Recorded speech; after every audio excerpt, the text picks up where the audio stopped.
You found us through fly fishing. You'll stay for our passion and the community. Welcome to the Wet Fly Swing Podcast. Yeah, but he doesn't get it. How come fly fishermen don't get it? You only haul with the short power snap. Look for where people walk and the insides of bends and hunt those. The roof blew off and the interior walls got sucked out. And the trees are just coming up. And I mean, he's clearly not going to clear the trees. It is not a fly fishing story. It's a story about me trying to understand my brother through fly fishing. Welcome to the Wet Fly Swing Fly Fishing Show, where you discover tips, tricks, and tools from the leading names in fly fishing today. Before we get started, let's hear from our sponsor. Anglers Coffee roasts a full range of coffee with one goal in mind, delivering excellent coffee to every single angler. With a blend for every taste, a dry dropper on-the-go teabag option, and a roast sampler, you know Joe at Anglers has you covered. You can head over to wetflyswing.com/anglers right now to support a sustainable company with unsurpassed taste. That's Anglers, A-N-G-L-E-R-S. We've been waiting for you. Follow our guests, follow us on Instagram, and share this episode and the love if you enjoy this podcast. And we are live in 3, 2, 1. How you doing, Pat? Good. How are you, Dave? Appreciate you having me on. Yeah, thank you for coming on and getting a little some time here to dig into. I think the focus today is going to be largemouth bass, which is awesome because I haven't done a lot of it. I've done a little bit of it, and I know there's a lot of people out there that are passionate about it. But you got a lot more going on than on top of largemouth, smallmouth. You've got a fly shop, and we're going to dig into all that today. But before we start there, let's bring us back. We always like to start with fly fishing. How did you first get into it? What was your first memory of fly fishing? It was pretty good, and it's a pretty easy question to answer.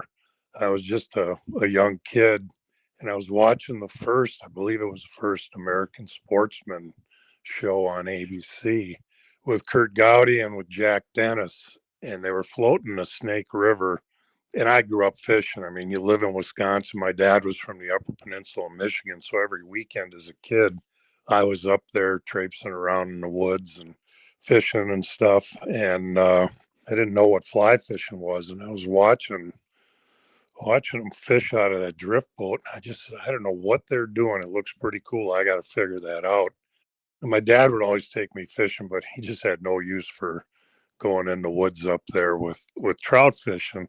So I was kind of left to my own devices and a lot of trips to the library before there was an internet. Got it all figured out, and that's kind of what led me there. One of the cool things about it was eventually I met Jack Dennis and became a mentor of mine, and got me some gigs at some of the national fly fishing shows doing seminars and stuff, and became a really good friend of mine. And it was kind of a full circle deal. So Jack's kind of a special guy to me, and that's what got me rolling. Wow. That's pretty good. That's a good mentor to have. I'm just kind of looking up Jack Dennis. Yeah, episode 217, we had Jack on, and it was one of my favorite episodes because he obviously has all this history, and he was so influential to many people, right? And I think, he's still going strong out there, so this is cool. And remind us again, now, where are you coming from now? Where's your shop, and what part of the world are you in? I'm in Brookfield, Wisconsin, which is one of the western suburbs of Milwaukee. So I was born and grew up here, and started the shop in 1988. So it'll be 36 years in January that I've had the shop. There you go, 1988. That's amazing. And so Jack, and you mentioned Curt Gowdy. That's one person. We had Jack on. I don't think Curt is around anymore, but do you remember, what can you say about Curt? Did you know much about him? I didn't. I mean, he was a guy that, big sports announcer with all the football games. Oh, that's right. Yeah, that's right. And extremely iconic. Yeah. And I was at a Milwaukee Braves game before the Brewers years ago, and I think he was one of the announcers. And after the game, we just kind of hung over the railing and yelled down to him. And he waved up, "Hi, kids." Kind of a cool deal back when it was a big deal to get on TV. And it was kind of fun. I mean, I had nothing to do with what we're talking about, but it was just that 6 degrees of separation, as they say. And then a good friend of mine I grew up 4 doors from, he ended up on that show as a technical advisor with Arnold Schwarzenegger. They were looking for grizzly bears in Yellowstone Park, with a guy by the name of Doug Peacock, who was a bear expert. And Huh. my friend Dave, he was there, but by that time, Curt Gowdy was gone, and the show was going in so many different directions. They weren't hunting on it anymore, and they were very infrequently fishing. So it had changed. So I never got to really hear what the story was with Curt Gowdy, but Gotcha. good part for me was I got to know all about Jack. Yeah, Jack, that's awesome. Yeah, and Curtis, I kind of remember. Yeah, I do remember that was 2006. I guess he passed away. But yeah, he was Boston Red Sox and a sportscaster. Amazing. All right, well, I always love touching on sports because that's one of my interests. But let's keep it on the fly fishing here. So you get started with the fly ship. I want to hear about the fly shop. So when did the fly fishers? When did that come to be? When did you know you were going to have a fly shop? And were you in the industry doing things before that? Well, I mean, when I was a kid and I was trying to get it all figured out, and I'd sit in a house and tie flies. I mean, I know I suck on a guitar now, and that's because I was spending my time tying flies instead of learning how to play the guitar when I was a kid. Yep. And but I guess it worked out all right. Right. But I just always kind of wanted to, and I remember then I got into high school and always had a bunch of books with me there, and kids were teasing me, "Oh, are you going to do fish for a living?" And I ended up doing it. Amazing. Yeah, and here in town, we had these, they weren't really fly shops. They were places that had some fly fishing stuff. And I remember, I mean, talk about dating me, Dan Bailey getting those catalogs, Eric Leiser out on the East Coast and stuff. And a lot of people listening to this might not even know who those people are, but very historical figures in the retail end of fly fishing and that. And I just saw a need for it. And I was tying flies and doing seminars at local conclaves and fly fishing shows. And got to talking to one of the reps one day. And, how hard is it to do this? And I hated what I was doing before. So took a stab at it. And one thing led to another. And people in the business were kind of laughing at me. How are you going to do that in Wisconsin, in the land of walleyes and night crawlers and right. stuff? And I guess I was just too stubborn to give up on it, and got over the hump. And now here I am going on 36 years later. Yeah, that is so cool. So you did it basically. And nowadays, right, all these species, muskie, like you name it, it's pretty much all game on the fly. What does that look like since you've been in it for the long haul here, the evolution of, where you started and now where it seems like everybody's just fishing for everything. Has it been kind of interesting to see that evolution? Yeah, it's pretty crazy because, I look at some of my equipment and rods. To me, that stuff, it just kind of keeps changing and evolving. And you look back at some of the old rods you've got and you go, yeah, these are pretty nice, but it's nothing like what you're fishing with now. But then you look at the fly reels and you go, man, I've got some old Billy Pates and some old Abels, and they're as good as the day I bought them for myself 30 plus years ago. Yeah. And back then I always thought, if I'm going to sell expensive stuff like this, I need to use it. And I started finding ways of going saltwater fishing and bone fishing and tarpon fishing, so that when people said, well, what's the best tarpon reel to use or bonefish, I didn't have to tell them, well, guys tell me this. Right. This is what I use. And it kind of led to the genesis of my saltwater fishing. And then I ran into a guy, met him through Flip Pallot, who was another guy I was lucky enough to meet. And he was a big influence on me through the years getting started, but introduced me to a fellow named Rick Murphy. And Rick's on national TV now. He really developed into something. He's got Sportsman's Adventures, and he does a live fishing report show. He's down in Florida. And I learned an awful lot about saltwater fishing with Rick. I would get down there and fish with him 4 or 5 times a year. And stay at his house, and we just kind of became like brothers. And I really learned a lot about saltwater fishing and started hosting trips. And we still do a lot of trip hosting and stuff nowadays for saltwater and other stuff as well. And what I'm getting at is for our shop, I mean, where we live here in Wisconsin, if we had mountains, you couldn't keep people away. Because we've got over 15,000 lakes, we got 9,000 miles of trout streams. Right. And I don't know if you live anywhere in the state, if you're not within 15 miles of some kind of largemouth water, and panfish everywhere and ponds and that. So when you come into our shop, we've got to have flies for warm water. We've got to have flies for trout, cold water. We've got salmon, steelhead running in Lake Michigan, Lake Superior. And we're a big saltwater shop, even though we're stuck right in the middle of the country. So we've probably got 200 saltwater patterns in there. So the shop kind of covers it all. And I've watched it kind of take off. And a good friend of mine, his dad was a fly fishing guy, and he came in here a couple of years ago with a stack of old fly fisherman magazines and dropped them off. Said, I had these. I thought you might appreciate them. And I look back at that stuff and I just go, wow, just companies you completely forgot about. Oh, yeah. That were in business, and you grew up in the sport buying their stuff and talking about it. And it's kind of crazy. Like what would be, so companies that were big back in the day and now they're gone? Oh, like waders. Oh. And I'm sure they're still around, but Hodgman waders. Oh, Hodgman, yeah. Or Hodgman, everybody was wearing those back in the day. Yep. And then all of a sudden this company pops up out of Jackson called Sims, I think it is. Right. And the rest is history there. And I can remember another one wader-wise. They were like latex waders, super lightweight. Oh, yeah, red balls. No, not red balls. No, it was something else. I can't remember it. But boy, if you put a pair of those on, you would just be 20 pounds lighter at the end of the day. Oh, these were the like full on, almost like rubber type things or whatever. Yeah, like big body condom almost. Right. And, stuff like that. And then fly lines, they've changed so much. Yeah.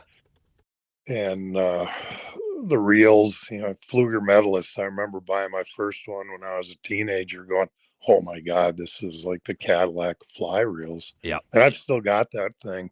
And even those have changed. I mean, the company's been sold so many times, and they're built offshore rods, from fiberglass to graphite blends to graphite. So it's hard to pin it all down, but it's pretty crazy. Quick word from our sponsor, Smitty's Fly Box, delivering monthly flies, fly materials, and accessories each month with their Smitty's subscription fly box. Smitty's has been producing high-quality flies and materials for over 30 years, so now it's time to take the guesswork out of fly time materials and patterns. You can support this podcast right now and get a great selection of flies and fly time materials right now at Smitty's Fly Box. That's Smitty's, SMITTYS, Smitty'sFlybox.com. So the gear, do you think that's the reason, like when you look at the evolution of, I'm not sure, let's say go back to 88, right? When you think of what people were fishing for in 88 versus now, do you think, is it mainly the gear, do you think, that allowed people to, now they're chasing, like, you name the species, right, out there, all these salt, everything? Well, yeah, and I was too young for these guys, but like the Joe Brooks and stuff, but I still read their books. And you look back at him and guys like Lee Wolf, and of course then there was Lefty. These guys were all fishing saltwater, and you read the books now, and bamboo rods and flooded Medalist reels, flugers, right, for saltwater stuff. Crazy.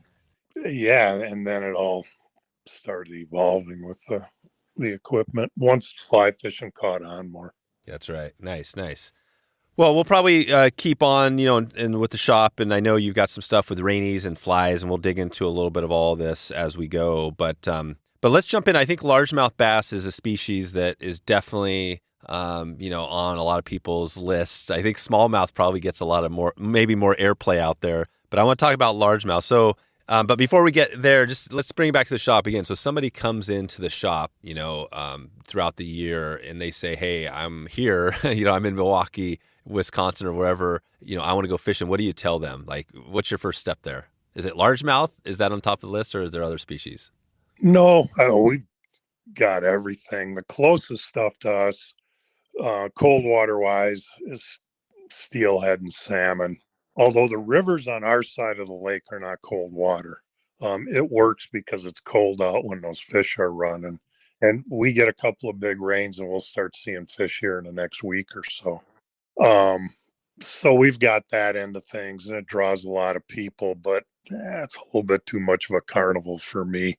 A lot of elbow to elbow stuff. Oh, right. And it's not the esoteric fly fishing rivers that you think of salmon and steelhead. A lot of guys with gear pushing each other around down there.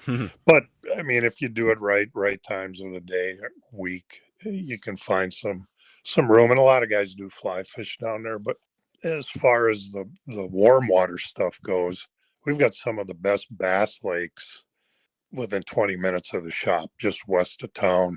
And I got a bass boat. I'm hooked up with VEXUS boats, and I'm part of Mercury's pro team. And I'll go out and fish for a few hours in the morning, and I can be back at the dock, and within a half hour have my boat on the trailer and be back in the parking lot of the store to open up the shop in the morning. So, and it's like Pewaukee is one of the best bass lakes in the state. And we've got a lot of them around there. I could name 5 or 6 other lakes within 5-10 minutes of that one. So we've got tons of that. But the problem in fly fishing becomes, what kind of boat do you have? And we've got some great smallmouth rivers. The Milwaukee River runs up north out of town. It gets a run of the anadromous fish, but then all summer long it's full of smallmouth and pike. And there's even a few muskies in it in the northern reaches of it. Down to the southwest of town, we got the Fox River. That's full of smallmouth. So there are places you can wade, but the issue becomes, and keep in mind, there's 1.5 million people around here. These are developed lakes, so you can't just wade around the edges with all the rocks and everything. You got to have some kind of a craft to go out and fish in them, and float tubes and that. There's a few small lakes you can do that, or canoes, but you get killed in some of these lakes come middle of the morning with water skiers and jet skiers and stuff. But if you got a regular fishing boat, there's tons of opportunities. So it's kind of, what do you want to fish for? As far as the trout goes, we do have a few streams within a half hour of the shop, but by June, they're so grown over their little spring creeks and the watercress and yellow dia, it almost makes them impossible to fish. So guy needs to drive about an hour and a half, get out of town, get over to the eastern reaches of the driftless area to fish for trout, but it's an easy day trip, so we get a lot of that. Oh, okay. Yeah, perfect. Yeah. So it's, what do you want to do? What do you want to do? Yeah, because you're right on. It's cool because you guys are pretty much right on the banks of Lake Michigan, right? You're just kind of, how far are you from, what's the drive down to Chicago from your shop? To get downtown, I would guess an hour and a half. When I'm flying out of town here, I live in the southern end of Milwaukee County. And when I'm flying out of town, 90% of the time I fly, I drive down to O'Hare because it's just an hour and 10 minutes from my house, and I can get a lot of direct flights. So we're not that far away. And in fact, we've got a ton of customers in Illinois because it's easier for them to drive up to us than go down south into the city to the shops down there. That's it. So you're in a cool place because you're kind of out. It seems like, well, obviously you're right on, you're near the lakes. Like you said, the driftless isn't that far away. So what about the largemouth? So if we're talking largemouth, somebody comes into the shop and they say, hey man, I really want to go for largemouth. What's the first thing? What do you tell them? Well, again, do you have a boat? Yes. Do you have to have a boat? You need for largemouth bass, you definitely need a boat. Well, it's hard to access the lakes if you don't have a boat. And fish are starting to move back into the shallows, but you need to have some way of getting at them. And yeah, you kind of need something. Now that could be a kayak, or it could be a canoe or something. Or a paddleboard. Have you ever seen paddleboards out there? Yeah, all the time. Okay. more of the women doing it Right. when I'm out fishing from the ladies that live in the houses there. I have never seen anybody fishing out of one. Oh, you never seen anybody out there for largemouth on a paddle boat? Nope. But it's all kayaks around here. Oh, it's all kayaks. Yeah, that's pretty awesome. Nice. So You just carry more gear. right. Oh yeah, that's it. But it's simple to get somebody on largemouth water around here. There's just so much of it. Gotcha. So what would be the first? So let's say they come in there, they've got a boat. Well, first, what is the boat? There's probably lots of boats we talked here. What's the boat you use, and what do you think is the perfect boat for that part of for largemouth, for that part of the world? I've got a 21-foot VEXUS. Yeah, big boat. And that's the perfect boat for me. Oh, you got a bass boat, right? You have a bass boat. Yeah, I mean, it's just such a fishing machine, but I know everybody's not going to have one. Everybody can't even get them into their garage, but being in the business, it's just the most awesome fishing tool you can have. But the other end of the spectrum, I've also got a 16-foot John boat with a 40-horse tiller, and I don't think you can get a more versatile boat because I use that thing on the Wisconsin River and some of the other rivers up in northern Wisconsin. And if you bang it off the rocks, you don't care. And it's still big enough that you can put that thing onto the bigger lakes around here. Oh, you can. So you can run it. Absolutely. Gotcha. And do you ever see other boats? I mean, you probably see all sorts of stuff. Like, I guess drift boats probably aren't that popular out there. There's tons of drift boats in Wisconsin, but they're all on the rivers. We've got so many rivers for warm water stuff. The problem with drift boats in the lakes is you just can't control them. No, they're not good. Yeah, they're spin around. Yeah, they're not good. Well, this is cool. So you got the giant, awesome boat, and then you got the John boat. So really anybody, whatever you have. So let's say we have a boat. We're going in there. We got a little John boat. And then what is the next step? We're getting set up for this largemouth. What are you telling somebody, as far as, finding fish? Is it easy? Is it hard? How do they start there? Yeah, finding fish. I mean, when I do seminars on that stuff, some of the things that you need to remember and keep in mind, I've got good electronics. I'm with Minn Kota Humminbird as well. Yep. And that makes life a whole lot easier. But at the least, you get yourself a good lake map, and you don't need all that stuff to go catch fish. And in fact, a little bit of that stuff, they're starting to get a lot of pushback with some of these units on it's becoming more of a video game. Oh, right. Like is it getting to a point where it's just super easy to find fish? Like, can you track this down now to be like, that is the bass, the largemouth I want to catch? I mean, with the live stuff that these companies are putting out, you can target them with your bait. It's hard to do with a fly, but with jigs and stuff, you can see your bait go down to them, and it's getting very cartoonish. Wow, no kidding. And there's a bunch of the tournament pros that are starting to say, "Hey, enough's enough. Too much. Like this isn't even." It's taking the fun out of finding fish and catching them. Right. Because it used to always be, hey, I got this figured out, and I'm still that way in my mind. And back in the days, just had the lake maps and stuff, and find yourself some rock bars, some weed beds. You got weeds, you're going to have largemouth around there, and there's always going to be some shallow, and depending on the time of the year, there's going to be some out deep. And I think one of the big failings that I see with fly fishermen that are trying to catch largemouth bass with a fly is it's just always a floating line, and it's always topwater stuff. And I fish a lot of conventional gear, and it's where my fly pattern designs come from. I'm trying to imitate what the gear guys are using because they're good at it. And a lot of my patterns reflect that stuff. And you got to get down in the weeds and dig the fish out a lot of times. Once summer comes, May and June, it's easy to fish the edges and have success. And you can still do that all summer, but it's more of an early in the morning, late in the daytime game when the fish are really a lot of times looking up in the shallow water. But if you want to catch fish all day, you may have to go dig them out. And that means sinking lines, and we have the ability to do that, but it's going to take a little bit of work and homework to figure out how to do that.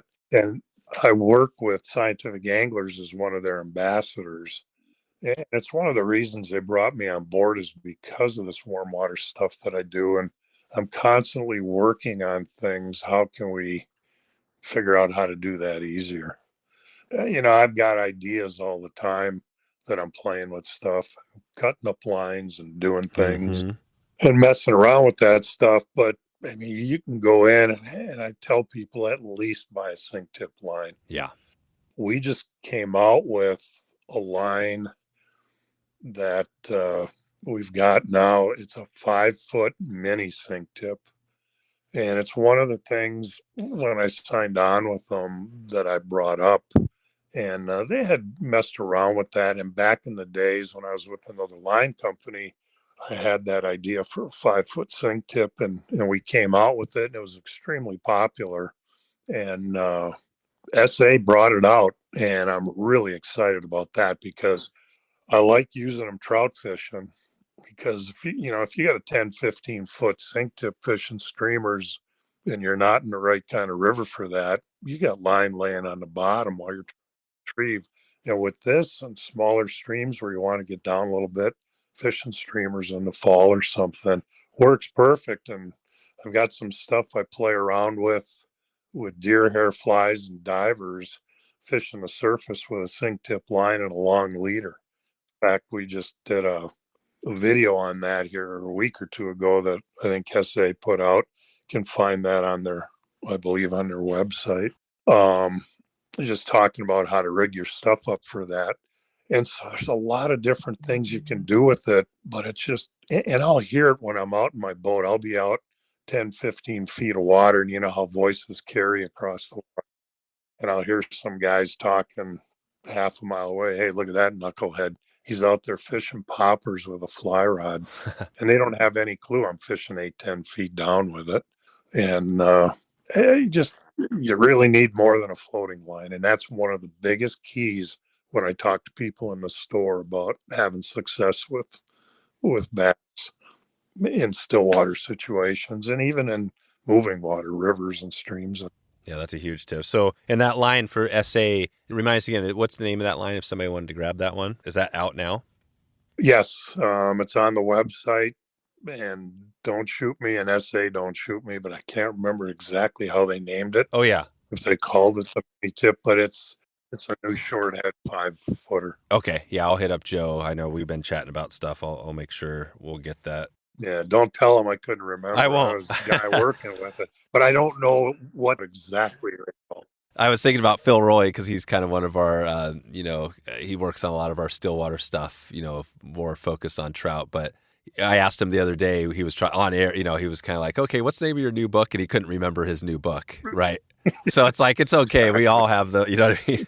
But Yep. And there's so much gear too. That's the thing. Like all this gear is out there, it's hard to keep track of all of it. But what you're saying is sinking line and definitely have this mini type of sink tip, but also, is it good to also have those longer 10, 15 foot sink tips? Oh, absolutely. Yeah. And full sinking lines as well. Like I love stuff like the SA, the I-35, where it's a triple density line, or the 357s. In fact, those 357s, we're using those about 90% of the time for all of our musky fish, and even with topwater stuff and rivers, just because, with the current, it keeps the lines up and that. Yeah, gotcha. So, and then for largemouth specifically, do you want to have a range of all these sink tips? Is that the case? I would. Yeah. It's hard to tell a guy go out and buy 5 fly lines to go fishing for the day. But I absolutely, from full sink lines to floating lines and everything in between. Yeah, gotcha. So if we were coming in today or, during the, and I guess you mentioned, so now we're kind of in the middle, end of the summer, into the fall. And so somebody's coming in there, the line you would give them, if they had one line, what would that be for largemouth? Well, or maybe 2. Yeah, you always want to have a floating line, and you got to start there. There's no doubt about it. However, I would have at least a sink tip line of some sort. Not necessarily a full sink. That would be my third choice probably. Okay. But definitely at least a sink tip. Yeah, perfect. And And as we're looking, in your part of the world, so what is timing wise? Sounds like you fish throughout the year. The water temperatures change, fish change, but is there a time where you can't, fish for largemouth or catch them there? Oh yeah, it freezes up here. Yeah. When's that happen? Depending on where you live, because it can be a week earlier up in northern Wisconsin, but you can usually stay out in the water until November. Okay. And then once we hit December, it's pretty much going away. Yeah, you're pretty much frozen. And then you come out, and then ice out is typically, when is that? Is that kind of like April? Yeah. Well, and sometimes, the general opening day, the traditional opening day is the first Saturday in May. The season is open catch and release for bass year round, which can be a moot point if the water's frozen. Well, you could ice fish for them, but we've had a couple of really cold winters where the ice is just going out, even down here in the south, first Saturday in May. But generally, we can get out in April and start fishing, and sometimes as early as March. Okay, early as March. And when you're getting out during that time, it sounds like maybe you're fishing the edges. Is that kind of where the fish are more typically because the water's cooler? The water isn't cooler, it's cold. It's cold. You can be dealing with water temps in the 30s. Oh, wow. And, that's where you got to know how to play the game, because I went out back when they still do it. They have a fly-only tournament in California out in the Delta for bass. And I went and did the first 3 of them when Simms was sponsoring that. And I remember going out there, and I fished with one of the local pros because I wasn't hauling my boat all the way out there. And this guy could not fly fish, and it was a disaster. He ran the boat from the front, and I had to fish out of the back. So he was positioning the boat for the front to be in the right spot, and it was okay. I had a great time with him. He was totally ignorant and totally apologetic, and we had an awesome time. But by the time we got done, he looked at me and he said, I have really got to learn to do this. He said, you are doing an ultra finesse game that I have to do here in California with 6-pound line, and you're using 16-pound leaders and still catching fish. He said, that tells me something. And it really opened up a light to me that, we've got advantages. Because there's times when it's the worst way to fish for bass, and you might as well just put the fly rod down, pick up a bait casting rod or a spinning rod if you want to catch fish. But it really tells you that there's times, and if you play the game right, and cold water is finesse time. It's slow fishing, and it's a good time to do that kind of stuff. So like hair leeches, those kind of patterns, articulated stuff that you can just kind of move in the current and just kind of aggravate the fish, piss them off to eat something. Play your cards right, and you can do okay. Typically, when you're fishing cold water, and especially in the fall, you're not going out there to catch a limit of fish. You're going out there to catch one fish. But that one fish, for us, could be a 5-6 pound fish. Yeah. Because we don't get the growth rate 12 months a year, so we don't see the 6, 7, 8 pounders. Once in a while you catch a 5-6 pounder. You're looking for that one fish. And I'll tell you what, the only guys that you see in the water when it's like that are the serious guys anyway. Yeah. Okay. So you have the finesse game. So when the water's colder, or really cold, you just got to slow things down. And what would be is that correct? And then also, what would be a pattern? I know you have a bunch of great patterns through Rainey's. What would be a pattern you might use for that slow finesse game? My Vampire Leech. It's an articulated leech, and I use this stuff. It's ultra suede for the tails, and we're punching them out to a particular dimension, shape. And there's a fella here in northern Wisconsin, an iconic muskie guy by the name of Joe Bucher. And Joe's been on TV forever. He's a great guy. One of my good friends used to be his cameraman. He's had a TV show locally for about 30 years. He had these things called Bucher tails, and it was a plastic that you put on the back of a conventional bait for smallmouth.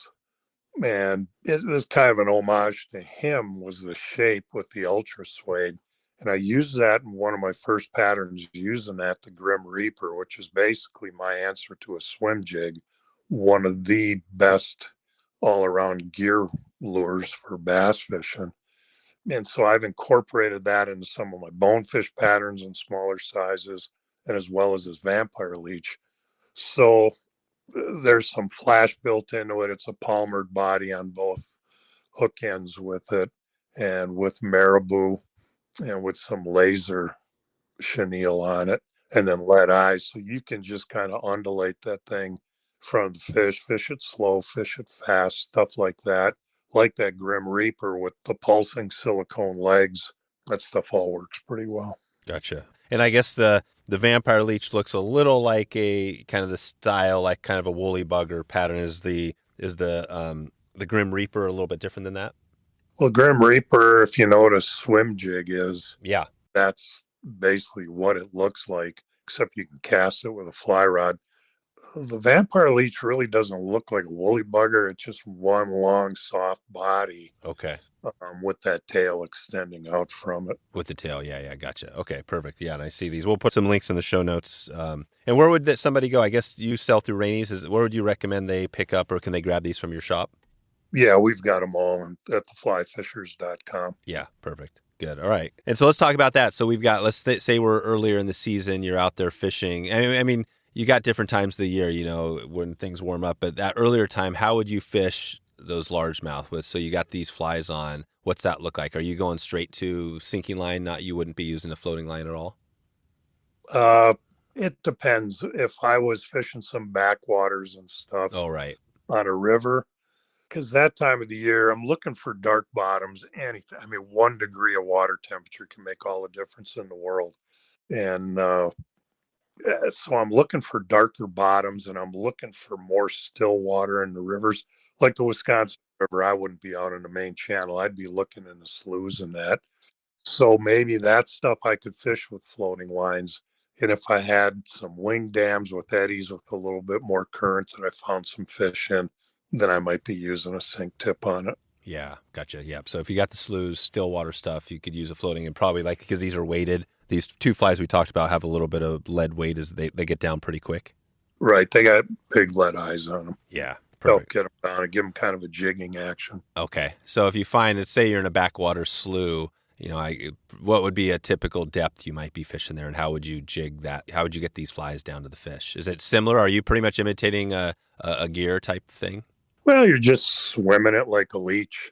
It doesn't matter if we're fishing flies or if you're fishing gears. And bass guys, the tournament guys, a lot of times, and I'm hearing it more and more watching these guys doing it, using that term, matching the hatch, whether it's a crayfish or whether it's a leech or a shad, some kind of bait fish. So it's a lot of what is the forage base around there. And like with the Vampire Leech, I think everything that swims will eat a leech. Caught pike and I've caught muskie on the thing. So you're just kind of imitating what's going on. You're just doing it slowly. The Grim Reaper, those things imitate anything from bluegills to crayfish. And maybe you're just kind of swimming it on the bottom, like a crayfish coming out, because the crayfish up here in the winter, they burrow into the bottom and kind of bury themselves in the mud to survive the winter. And once that water starts warming up a little bit, they're coming out, looking around, and they're pretty lethargic as well as the fish are. So just a slow crawl on the bottom can be really effective. And then if you're in a lake situation, here again, now you may be fishing deeper, because if the water hasn't warmed up yet, typically once that water is opened up and people are thinking about fishing, you're going to start finding bass in the deeper water. They're coming out of the wintering areas and they're moving up to those first staging points. Deeper water yet, but kind of in the areas where eventually they're going to come up and spawn.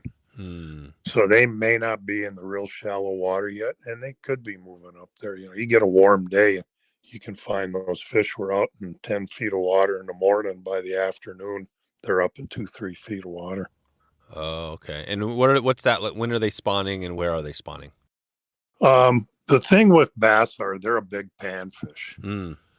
So what they do, they're part of the panfish family, and those are the two species that make beds, smallmouth and largemouth. So you're looking for bedding areas, and that tends to be kind of silty areas, sandy areas where they can brush out with their tail, make a nest, and a lot of times there'll be gravel underneath that sand where the eggs can go down in there and be a little bit safer from predators. So you're looking for those areas, and a lot of times what you can do is you just, during the course of summer, just look for beds, because the beds will still be there. And if they're there in July, they're going to be there next May. Oh, gotcha. You'll find where the bedding areas are. And the other thing is, if you do have electronics, a lot of times what I'll do, and especially if I find bluegill beds, because they'll look like a honeycomb on those things. It's amazing what bluegill beds look like. Are they spawning in the same area as the bass? They can be. Yeah. Yep. The same, typically the shallower water. If there's not good shallow water, the bass could be spawning out in 10 or 12 feet, but generally they're up in shallow water. But you find these honeycombs, and I always put waypoints there, because the bluegills will spawn later, and a lot of times they're still spawning in July. And if they're on those beds, there's bass around there eating them. So it's always a good place to go back and look for. I always mark bluegill beds on my locators, my GPSs, so I can go back and find them. But yeah, eventually as the water warms up, then those fish will be coming up into the shallows and getting more active as the water temps warm up and their metabolism picks up. Then they spawn, and then it's post-spawn and on to the summer patterns. Okay, and then when is post-spawn typically? Well, it's kind of funny here, because I've seen bass spawning with snow in the air on the third week of May, and there's still fish on beds. And I've seen fish spawning at the end of June.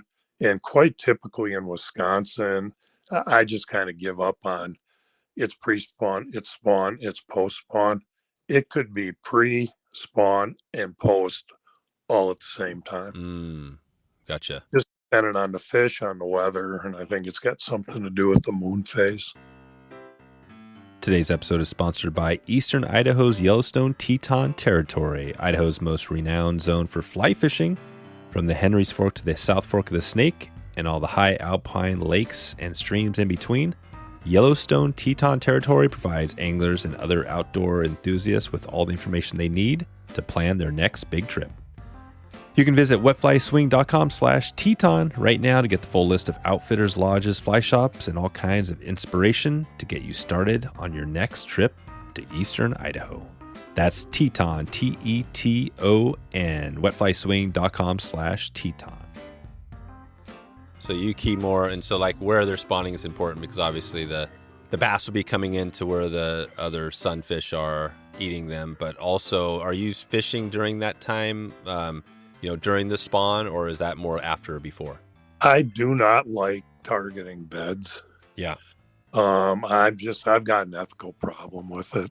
I don't feel right doing it, and I don't like seeing a lot of that stuff on TV and on the internet where, we get this, how you pull them off the beds. Oh, right. So people are actually doing that. They're actually pulling them off the bed. And okay. And they're releasing them, and they go back to the beds. And that's okay to do. That's not illegal to do. It's not illegal, but to me, it just doesn't seem right. Yep. I don't know. It just doesn't sit right with me. I'll still fish during that time, but I'll be looking in other areas. Right. Yeah, because it is the one time. I mean, do you find largemouth bass they're not in danger of going away anytime soon? No, not at all. Yeah. So it's probably impacts from fishing on the spawn. It probably isn't a huge impact. No, but what I'll tell you a problem is on Lake Michigan, where we've got goby infestations there. And it's kind of a double-edged sword in some ways, because the gobies are one of the reasons these smallmouth get so big in Lake Michigan, is because it's just this endless trough of food for these smallmouth to just keep eating. The problem with gobies is, and fishing smallmouth on the beds in the Great Lakes, is when the male is on there and he's protecting that nest, you catch the fish, you let it go, it will swim right back to the nest. But in that brief period of time that you're fishing, that, fighting that fish, releasing it and letting it go back, gobies will come in and clean out that entire nest of eggs before they hatch. And that's a real problem. Yeah. So that's an invasive, or that is an invasive fish up there. Absolutely. Yeah, that came in from ocean liners and stuff. Gotcha. Okay. And if somebody, so now we're kind of early September, if somebody was coming in now, same thing, right? They have a boat, they're saying, hey, I want to go for largemouth. How would you tell them today versus, say, earlier in the spring differently? It's starting to rotate back to that. The fishing has been so good lately. And even we've had this heat wave back into the third and fourth week of August and into the first of September, mid 90s, upper 90s. And the fishing for bass around here has just been incredible. It's going well in there. I'm catching fish on top at 6-7 feet of water using flies and a little bit shallower. It's just getting to be that time of year where they start feeding up. They have to eat now. Oh. They've got the metabolism going and they're getting ready for winter, and it's only going to get better. Oh, wow. But it'll change as the water temperatures change. So right now it's prime time because water temperatures are perfect. They're active. So what would be the fly you'd be using now? So you're using like more of a dry line and doing the popper stuff? Absolutely, because that's how we all want to catch them. Yeah. I mean, it's just so cool to see them come up and crush flies on top. Yeah. And what's kind of fun is what's been happening lately is that fishing has been lasting until 10, 11, 12 o'clock in the morning, till noon before they kind of settle back down and get into the weeds again.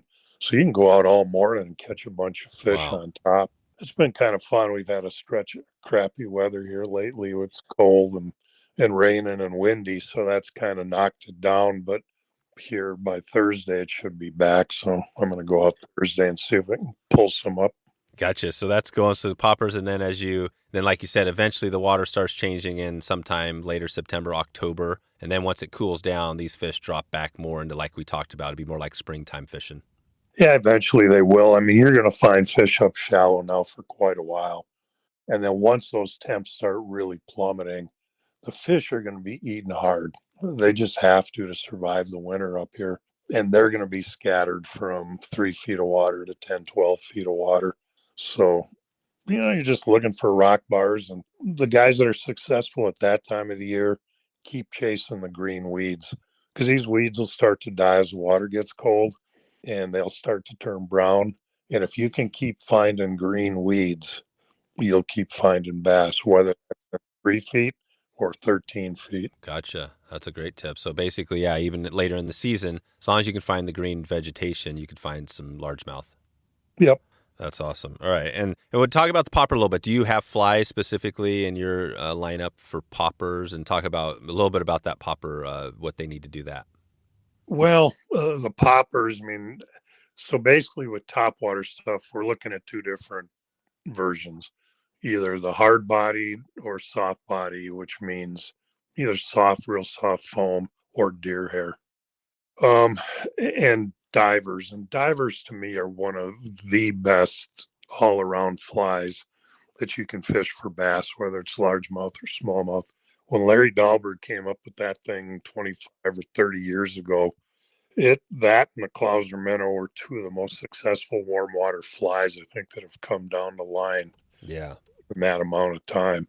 And divers are just so much fun to fish because of the way they move water and they swim back up after you pop them a few times. And it's really a fun fly to fish. And the other thing about them is what I'll do with them, because they push so much water, is I'll take those, just kind of getting off on a side note, no paste on them, no silicone to keep them up. I'll just squeeze water in them to waterlog them, and then I'll fish them on a sinking line or a sink tip line and a short leader, just to fish them like a plug underwater, because they'll swim around like a rapala or something. Oh, wow. And they'll push water so the fish can find them with their lateral line and make a little bit of noise and movement underneath. So it's extremely versatile. Those are my favorite ways to fish topwater, those with a diver. But then poppers can be really good too. And one of the things with poppers, people need to look at the different types of hard body poppers. There's concave faced ones. There's sneaky Pete, which is a reverse popper. And, they've got a real tapered head on them. So they're a lot quieter. And sometimes if the fish want to eat on top, but they're not real aggressive, the sneaky Pete type stuff might be the thing that gets them going. And then going back to the spring, one of the fun things to do if you're fishing something like a sneaky Pete and they're coming up and looking at it, but they're just not committing to eating it. I like doing the hopper dropper thing where I'll put a foot to 18 inches of tippet on there and then put a dragonfly or a damselfly nymph for the dropper.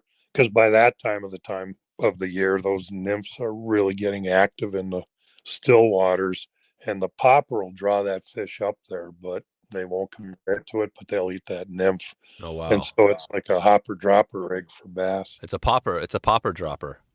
Yep. Popper dropper. There you go. There you go. Popper dropper. This is perfect. Right on. Hey, let me interrupt you, Dave. Yeah. Go ahead. It really bothered me and embarrassed me. I couldn't remember how they call that line, so I just pulled up the computer. Good. It's the Sonar Titan Sink Tip Mini. Okay, yeah. I call them the mini tip, but they call it the tip mini. Yeah, the mini tip. Yeah, I saw that. Okay, so Sonar Titan Mini Tip. Yep. Yeah, good. Yeah, we'll throw that in the show notes. So this is perfect. So I love the popper dropper is just perfect, and it's great because there's other flies. So they're taking popper. I mean, it sounds like these largemouth bass, they're taking damsels. Those are obviously aquatic insects. So it sounds like they're pretty opportunistic. Is that kind of the way it is? They're eating whatever is there. They eat as much and they're just voracious predators. Yeah. One of the things I kind of find with, damsels and dragons and that, and this is really true with smallmouth as well. I don't fish those a lot by themselves because it tends to be that the nymph patterns, while you can catch a lot of bass on them, it tends to catch the smaller fish.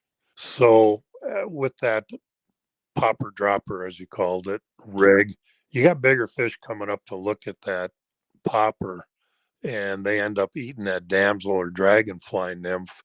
Then it's giving you access to an active big fish.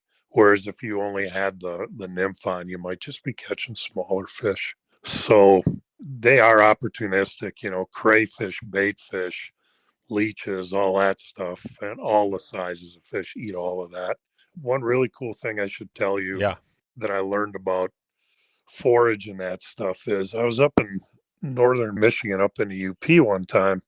I don't know, we were shooting some videos or something, and I come across a bunch of these college kids, and they got scopes and diving masks and stuff and wetsuits, and they're diving around in the lake. So I kind of made my way over there, and I asked them what they were up to, and what they did was it was a study group from some university, and they were studying the feeding habits of crayfish by smallmouth. And it was, we've got a thing up here called the rusty crayfish, and it's an invasive species, and they can ruin an entire lake. They'll eat all the vegetation out of the lake. And the only thing that keeps that crayfish in check are bass populations, fish populations. And so what they were studying was what are the feeding habits of bass on these things. So they literally got a bunch of different sized rusty crayfish, put a little stay lock swivel, something like you'd clip a bait to with conventional gear, poked a hole in the tail and tethered them to a 12 by 12 inch white piece of ceramic tile on the bottom so they could watch the feeding habits. And I talked to them, and they showed me their notes. They'd been working on this for a month, and I got it all in like 10 minutes. And what they told me was the most opportunistic is for people if they're tying their own flies or even buying them. The most opportunistic size of a crayfish that a bass will eat is about the length of your index finger. They saw rusty crayfish big enough to put their claws out and chase off big bass. Jeez. They were so aggressive. So if they got too big, they wouldn't eat them. And it was really interesting. And they said, and 95% of those crayfish they watched get eat were in the defensive position. So, if you're designing your own flies and stuff, pretty good chance you want to put the claws back by the bend of the hook and make that thing swim backwards. Oh, right. So it was really eye-opening, things you wondered about. And I got all that information just for being in the right place at the right time. So how would your fly, what would be a good crayfish pattern? How would you design it or fish it so it looks like it's actually retreating away? Well, I've got one called a Crazi Craw, and then I've got another one called the Long Strip Craw. And I designed both of those. And that way I put the lead eyes on the bend of the hook. And I use rabbit strips and on the long strip. And that was a version of a shrimp I did for my long strip bonefish fly. I just converted it to crayfish for up here, changed up the colors.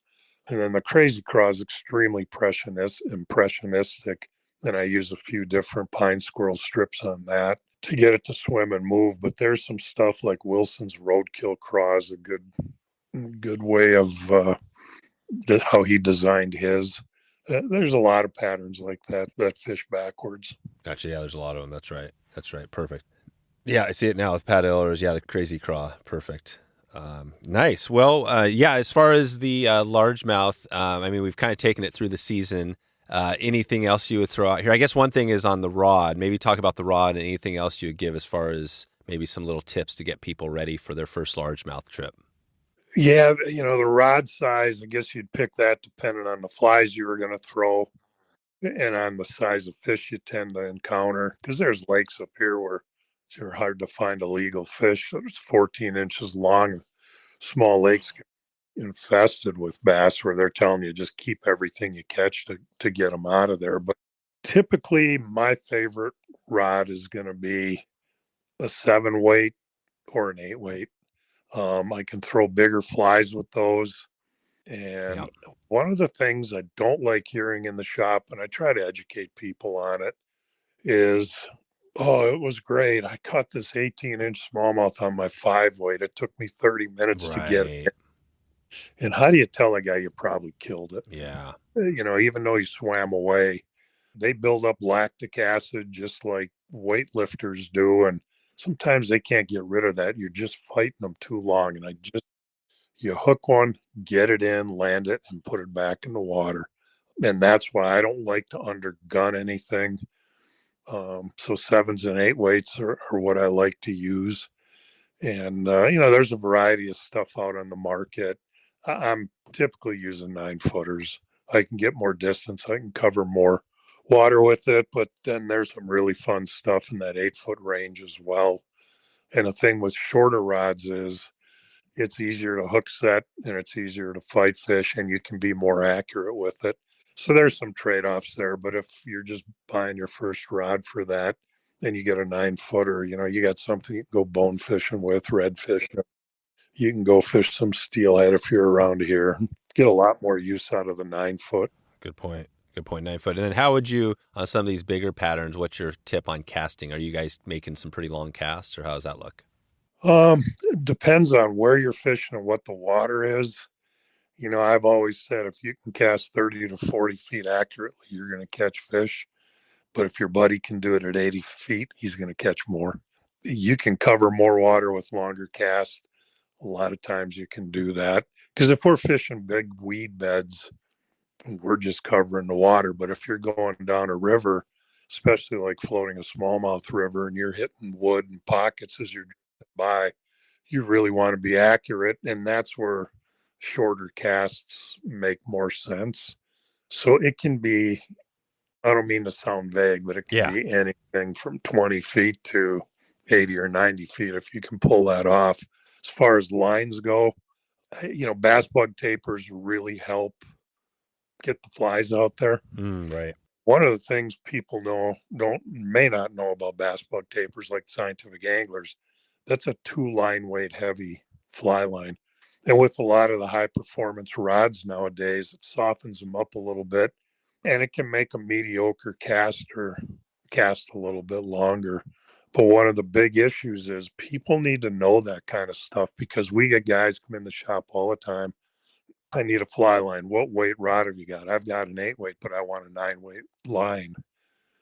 Well, why do you want that? Well, I cast better with it, so I want a 9-weight bass bug taper. All of a sudden, this guy's walking out with an 11-weight line, Right. 8-weight, wondering why I bought this crappy line. So you really need to dig in, do your homework, and ask in your fly shop. They should know that stuff to be able to help you make the right choice. Yeah.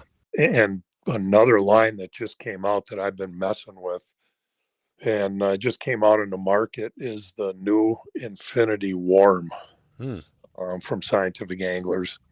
And it's kind of the same Infinity taper, which is like a half a line size heavy, but it's got a warm water core. Because even up here, I mean, we've had weather lately in the mid to upper 90s, 110-degree indexes. And if you're out in a fiberglass deck boat or even the carpet on my bass boat, you can't stand on there in bare feet. We're not in tropical weather here, but it gets really hot in the summer up here on the decks of our boats. And so that line was designed for that, to be able to stay nice and stiff and cast well in hot weather. And it's kind of a fun line as long as you're not throwing really bulky bass flies. It's a great line for smallmouth where you're throwing more of the hard poppers because it's just heavy enough to make that little bit longer cast with a popper, but you don't need a whole 2 line sizes to be more proficient with it. So that's kind of the way I go with the floating lines. Perfect. Yeah, this is good. And so we talked a little bit about, I think you mentioned your fly patterns are kind of designed after some of the gear. What are there other things that you've learned from these kind of tournament guys, like the conventional fishing, that you haven't talked about yet that you want to shed light on that has made the largemouth especially? Absolutely. One of the things, and I've fished some bass tournaments, and I've fished with some incredibly good anglers, even in the regional stuff up here. And one of the things that just gets driven home to me, it doesn't matter what kind of fishing rod you're using, it's the casting, the hitting the targets. I mean, you watch these guys skip baits up underneath docks and that kind of stuff. Right. And they're fishing a bait 10, 15 feet up under a dock without touching anything. And I've got a cast that I make, and I kind of stumbled on this one day just messing around. And I don't know how you explain it without showing people, but the long and the short of it is it's basically an underhand cast. And if you're up on the deck of the boat, raising you up above the water level, when you come over the top and make your cast, whether you're off to the side a little bit or overhead, forming that loop over the top, I'm forming a loop underneath by making the cast, this sounds right, underhanded. I make my back cast, and instead of driving the tip over the top, I drive it under the bottom. And you'd be surprised how far you can cast up under a dock doing that.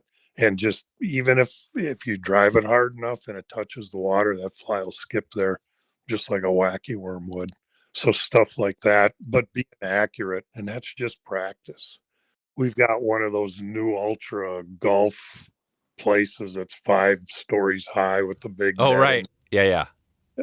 Top Golf. Yeah, Top Golf. Yeah. Over here in our area. And I went over there. They got some restaurants. My wife and I went there to eat the other day, Saturday night. And that place was just jam-packed with people hitting golf balls. But you'd be hard-pressed to drive around 1 million people in Milwaukee and find anybody casting with their fly rod in the backyard. People just don't practice. They just go fish. Right. It's one of the keys to me in getting better is practice your casting. Practice. Be able to hit that spot, get it up under that dock or under that bush. And it's one of the key things I learned from them. And then the other thing is just concentration. I'm not saying take the fun out of it, but if you want to catch fish, you got to concentrate on catching fish and look for the areas and learn where you're at and learn what the fish are doing. That can be just as much fun as the catching them too. Right. That's awesome. I love that. Yeah, the casting. I asked that question in our Facebook group this week on I just asked, like, what is your best beginner tip? And a lot of people said, hey, get really good at casting, take lessons, get certified, all this stuff. But talk about that again on the casting. So that side, that upper hand thing. So walk us through it again. So you make your back cast like normal, and then you're casting down and sweeping it up, or how are you getting it under that dock or that type of deal? Yeah. So I'm standing in the deck of my boat. Now, let's say the dock is on my left, And if you're right-handed, that's the best way to fish under docks, is to be going around the lake in a clockwise direction and casting out over the bow of the boat. So I'm coming up to the dock. I make my back cast just like I would with an overhand cast, but instead of just pushing straight again and driving my rod tip over the top, I drop the tip of the rod in my hand, my wrist, and drop it underneath where I stop the rod. And then I drive it underneath the loop. So if the path of the cast is, let's say it's shoulder, I always cast right around shoulder height, my wrist. So I come back shoulder height, make my stop. Now I drop my hand and the rod tip under my shoulder height and drive that rod and my thumb underneath. I see. So you literally drop your shoulder and arm straight down, and then you cast. Just drop it down a little bit, and that loop will form underneath the line going forward instead of over the top, and you'll throw right up underneath that stuff. Gotcha. That's cool. Right. So you drop your tip, and that changes your loop, so it goes over the top, and then you can get it underneath. Yep. Oh, cool. Yeah. Now, could we see that anywhere? Is there anywhere we can see that cast online? Nah, I should probably do a video. Yeah, you got to get a video of that one. We'll get you. Nice. So, okay. Well, I mean, I think that in the tournament stuff, I love, we've heard this many times not many times, but it seems like the great fly anglers, I always go back to Kelly Gallup, lots of guys in your neck of the woods a lot of them go back to the gear. They say that's where we've learned to take it to the next level. So it seems like that's a vow. I mean, that's definitely, it seems like you can't go wrong there. These gear guys, what else did the gear guy why is it easier for them in a lot of ways? Is it just the casting, the fact that they can be more accurate with their casting and retrieve? Is it that as simple as that, why these guys are so much better maybe than fly, or are they not? Or are fly guys catching up? Well, what do you mean as far as casting goes? Yeah, just as far as like catching fish. Like if you're going out for largemouth bass, it's you against the guy with the gear and you're in a tournament, who's going to catch more largemouth bass? They just spend more time on the water. Yeah. So it's what it comes down to. Yeah. And some of the regional stuff here, and there's always that, tournament fishing is bad and not tournament fishing is okay. And, if the tournaments are done ethically, I'm okay with it. It's kind of the way it is. And one of the problems I'm starting to have with this, so many of them, and I don't like the increased pressure it's putting on the fisheries. And I'd leave that up to the local DNRs that they got to do something about regulating that a little bit better. But a lot of these guys are just guys that love fishing. And, when you get into the elite series stuff, it's big money. We've got a local guy here, Caleb Hoopall, that I fished against him in a few regional tournaments, and Caleb went on to be an elite angler. He won 2 tournaments. I mean, that was almost $250,000 in winnings. Jeez. Wow. You start putting that kind of money out there, it changes how things get done. Right. Yeah, you're going to be fishing more often if there's $250,000 on the line. Right. But that stuff is putting pressure on fisheries, and a lot of these guys are just doing these club tournaments and stuff just to trade info and get to be better fishermen. And I'm good with that. It's just camaraderie. Instead of sitting in the bar and drinking beers and talking about it, they're out there showing each other what they're doing. And that's what I really appreciate about it.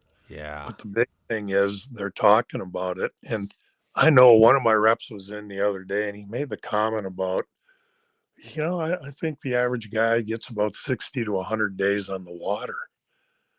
A fly shop customer. And I looked at him and I said, what? And he says, yeah. That's what I'm thinking. I said, 60 to 100 days. I said, think about that. Yeah. What guy do you know can walk away from his wife and his kids for a third of the year? Right. And fish that much? I said, just not happening. No. But I'll tell you what, these guys that are even doing the regional stuff around here, they're fishing 2, 3, 4 times a week. They're just on it. And I'm not saying, well, if you're not fishing 2, 3, or 4 times a week, you're not going to be any good at it. But, you can't go once every 4 weeks and expect to find success. No, and that's why the guides, all these guides are so important. I mean, you can do it on your own, and that's great for sure. But if you want to up your game and decrease that curve, the learning thing, right? Those guys are on the water 160, some of them 250 days, right? Or whatever it is, these guides. Yep. So we talk about that a lot with some of our, kind of Jeff Liskay. I always come back to him because we're doing some stuff out there with steelhead. And I mean, he's just on the water. And it's not like he's the greatest fisherman in the world. He won't even say it, right? He's not the great, but he knows what's going on. He talks to everybody. He knows exactly what's going on with the fish. Like you said, this bass thing, somebody can listen now and they learned a little bit, right? But they could probably do a lot better calling you at the shop and saying, hey, okay, what's going on right now? Is there a guide maybe I can go out with? What would be your recommendation? Somebody that wants to really, really get a largemouth bass, what is the one take-home message today? Just go fishing. Yeah. Yeah, and that sounds kind of simplistic, but yeah. I had a guy one time, I used to guide, and I don't do it anymore. I don't have time for it. And I had this guy out in the water, and we were literally up doing the carp thing up in Door County, Wisconsin. And we were up there for 3-4 days, and he was really a nice guy. And he just was always asking questions. And then he was telling me about, I'm going to this school and I'm going to that school and I'm doing this and I'm doing that. And he couldn't catch fish. Finally, I looked at him and I said, I would just save that money and I would go fishing. I said, it's great that you're doing these schools. I said, save that for January and February. I said, but in the summer, don't waste your time doing that stuff. Not that he's wasting time, but you know what I mean? I said, you're going to learn more tripping and falling on your face fishing and doing it wrong and figuring out how to do it right by just going. And just get out there and go. Get a good balanced outfit. Talk to somebody in a shop that can help you put that together.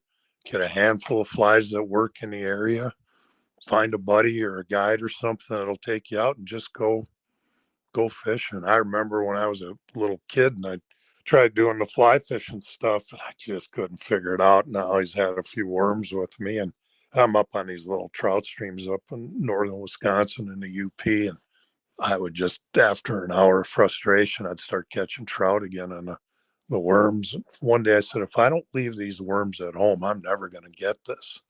And I remember turning a rock over and there was this bright green caddis, and I have one in the box, and 5-10 minutes later I caught a trout on it. And once I caught that first trout and saw how it all worked, I just went, oh, this is how it's supposed to go. I probably lost so many fish I didn't even know that I had on before. Well, kind of the same thing with this, just go fishing. Yeah, go fishing. Love it. Well, we'll leave it there, Pat, and we'll send everybody out to theflyfishers.com if they have questions for you. And I just want to thank you for coming on today and shedding light on largemouth and everything you have going. It's been pretty awesome to hear, you've been going so long, and sounds like you're going to keep going. So I appreciate all your time today and looking forward to keep in touch. Sounds good. Thanks a million, Dave. I appreciate you having me. That is a wrap. You can grab all of the show notes at wetflyswing.com. And please follow us on Instagram and share this episode out with someone you love. Please send me an email, dave@wetflyswing.com, if you have any feedback or want us to put together an episode on this podcast for you. Check in anytime. I hope you enjoyed this podcast and would love to meet up with you on the water. We have new fly fishing schools going all year long and all around the country, so if you want to connect, let's do it right now. All right, time to get out of here. I hope you have a great evening. I hope you have a great morning or great afternoon wherever in the world you are, and I appreciate you for stopping by and checking out the show today. We'll talk to you soon. Thanks for listening to the Wet Fly Swing Fly Fishing Show. For notes and links from this episode, visit wetflyswing.com.